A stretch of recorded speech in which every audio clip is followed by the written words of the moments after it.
yaadannoo seenaa hin dagatamne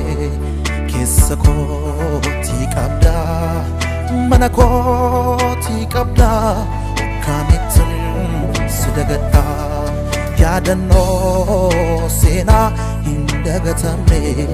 keessa kootii qabda gola kootii qabda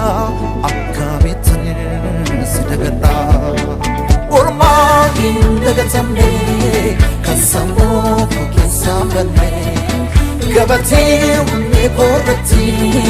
inni taa'u seenaa keeti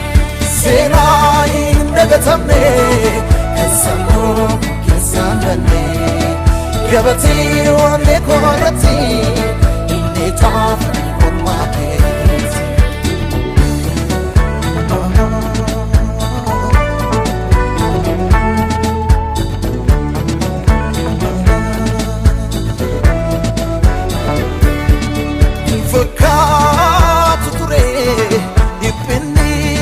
Sasuni wanta darbamu sumatu na fude arka namni qabame sidangatamu infakkaatu ture anarraga yusini natti fakkaame sumatu na fure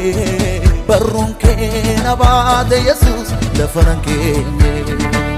baduna mnisikabo Nagazwana Kufina funa mnisikabo Nagazwana Sanapatuna mnisikabo Nagazwana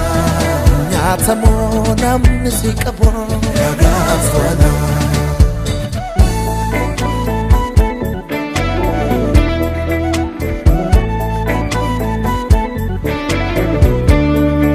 Ula salbabiti karani siin darbee dhufee harki kee na qabnaan jabaadhee ka'ee lafa kufee siituu na bareechee uuma koo jiruu koo gugultee na irraanfachiistee gadda koo hadhaa'eessitee onnee koo mo'atee olmaan kee siin galateeffadhaa sammuu koo to'atee gochaan kee siin galateeffadha jiruu koo situ naaf hojjetee siin galateeffadha boo'icha koo golfattii jijjiirtee siin galateeffadha yaadannoo seenaa hin dagatamne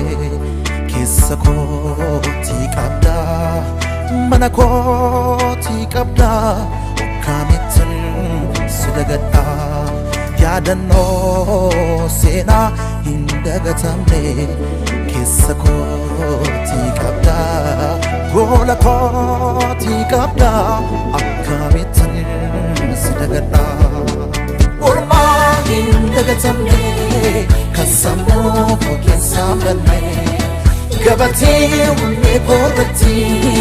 inni taa'u seenaa keeti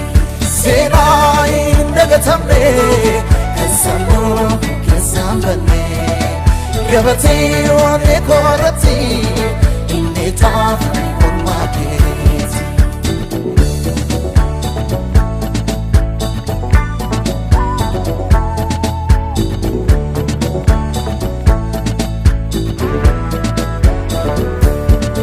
Ani naan yaadadha kaleessa kuubee kaddoon dhufee laafa na fuute akkamittan si dagadha fuuca seenaa koo yaadata wanta naaf goote jaala kun yaadadha ifaajii keen irraanfadhu du'aa koo hambistee akkamittan si dagadha galmeessaa laphina koo cuuftee nama na goote baduu namni si qabu kufee nafuu namni si qabu salphatuu namni si qabu nyaatamuu namni si qabu onnee keenya mo'atee olmaan kee